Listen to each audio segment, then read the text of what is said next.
Hey guys, അപ്പോൾ ഇന്ന് ഞാൻ പോകുന്നത് എൻ്റെ അമ്മയുടെ സ്കൂൾ റീയൂണിയന് വേണ്ടിയിട്ടാണ്. ഞാനും എൻ്റെ അനിയത്തിമാർ രണ്ടുപേരും ഉണ്ട്. അപ്പോൾ അമ്മയുടെ സ്കൂൾ റീയൂണിയന് പറഞ്ഞിട്ട് എനിക്ക് ആദ്യമേ അത്ര എക്സൈറ്റ്മെൻറ്റും കാര്യങ്ങളൊന്നും ഉണ്ടായിരുന്നില്ല. പക്ഷേ കാറിൽ കയറി ഞങ്ങൾ അങ്ങോട്ട് പോകുന്ന വഴിക്ക് അമ്മയുടെ എക്സൈറ്റ്മെൻറ്റ് ഇങ്ങനെ പറയുന്നുണ്ടായിരുന്നു. അവരെ പറ്റി സ്കൂളിലുള്ള കഥകളും എങ്ങനെയാണ് അമ്മ പോയിക്കൊണ്ടിരുന്നതും ആ കാര്യങ്ങളൊക്കെ പറഞ്ഞപ്പോഴേക്കും എനിക്കും ഭയങ്കര ഒരു ക്യൂരിയോസിറ്റിയും കാര്യങ്ങളൊക്കെ തോന്നി. എങ്ങനെ ആയിരുന്നു ഇവരുടെ ആ ഒരു ടൈമിൽ ഇവർ പോയിട്ടുണ്ടായിരുന്ന കാര്യങ്ങളും ഇവരുടെ ടീച്ചർമാരെ പറ്റിയിട്ടും ഫ്രണ്ട്സിനെ പറ്റിയിട്ടും ഒക്കെ പറയുന്നുണ്ടായിരുന്നു.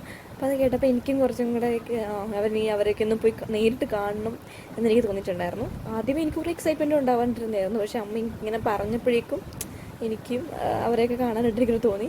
പിന്നെ ഞങ്ങൾ അവിടെ എത്തി. അമ്മയുടെ അതേ വൈബുള്ള കുറേ പേര് ഞങ്ങൾ കണ്ടു. അമ്മയുടെ അതേ ഇതുള്ള അമ്മ എങ്ങനെയാണോ അതുപോലെ തന്നെ കുറേ ആൾക്കാരെ കണ്ടതുപോലെ എനിക്ക് തോന്നിയത്.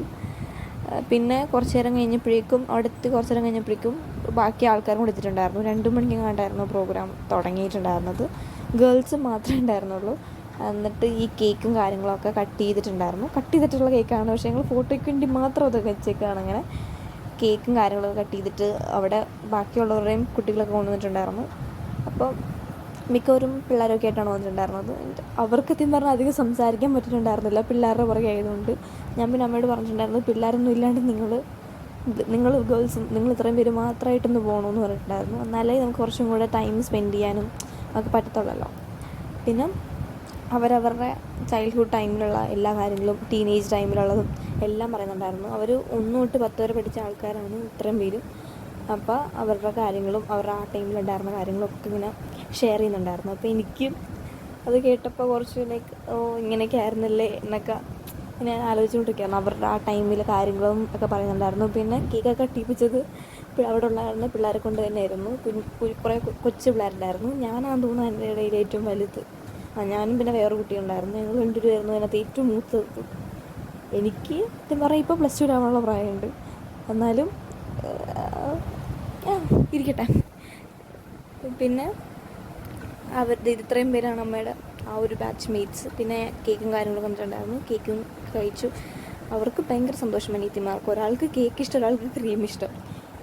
പക്ഷേ എനിക്ക് ഞാൻ 2 കഴിക്കുന്നതുകൊണ്ട് എനിക്ക് നല്ല പോളിങ്ങായിരുന്നു. എനിക്ക് സുഖമായിട്ട് കൊണ്ട് കഴിക്കാൻ പറ്റി. പിന്നെ വെള്ളവും കാര്യങ്ങളൊക്കെ തന്നിട്ടുണ്ടായിരുന്നു. എല്ലാം സെറ്റായിരുന്നു. അവിടെ വന്നപ്പോഴേക്കും ഒരു കാര്യത്തിനും ടെൻഷൻ അടിക്കേണ്ടി വന്നില്ല. എല്ലാം ഇവിടെ തന്നെ സെറ്റായിരുന്നു. അവരുടെ സ്കൂളിൽ തന്നെ ആയിരുന്നു റീയൂണിയൻ പ്രോഗ്രാം വെച്ചിട്ടുണ്ടായിരുന്നത്. പിന്നെ കഴിക്കാനായിട്ട് പൊറോട്ടയും ചിക്കനും ഒക്കെ ഉണ്ടായിരുന്നു. അതൊക്കെ അങ്ങോട്ട് ഇരുന്ന് ലാവിഷായിട്ടിരുന്ന് അങ്ങോട്ട് കഴിച്ചു. അടിപൊളിയായിരുന്നു. പിന്നെ അവർ തന്നെ ആയിരുന്നു ഫുൾ കാര്യങ്ങൾ അറേഞ്ച് ചെയ്തിട്ടുണ്ടായിരുന്നത്. വേറെ ആരുടെയും ഹെൽപ്പൊന്നും തേടാണ്ട് അവർ തന്നെ മൊത്തം പരിപാടിയും സെറ്റ് ചെയ്ത് അറേഞ്ച് ചെയ്ത് അവിടെ വന്നിട്ട് ക്ലീൻ ചെയ്യുന്നുണ്ടായിരുന്നു. കുറേ ആൻറ്റിമാർ വന്നിട്ട് ക്ലീൻ ചെയ്യുന്നുണ്ടായിരുന്നു. എന്നിട്ട് ഫുൾ സെറ്റാക്കിയിട്ടുണ്ടായിരുന്നു അവർ തന്നെയായിരുന്നു. അവരുടെ സ്കൂളിൽ കാര്യങ്ങൾ ഇവിടെ വേറെ ബിൽഡിങ്ങൊക്കെ വന്നു. അങ്ങനെ സ്കൂളിനെ പറ്റിയുള്ള കാര്യങ്ങളൊക്കെ പറയുന്നുണ്ടായിരുന്നു. അപ്പോൾ അതൊക്കെ കേട്ടപ്പോൾ എനിക്കും കൂടെ കുറച്ച് ഫീലായി. അപ്പോൾ അത്രയും ഇന്നത്തെ video. Thanks for watching. Bye bye.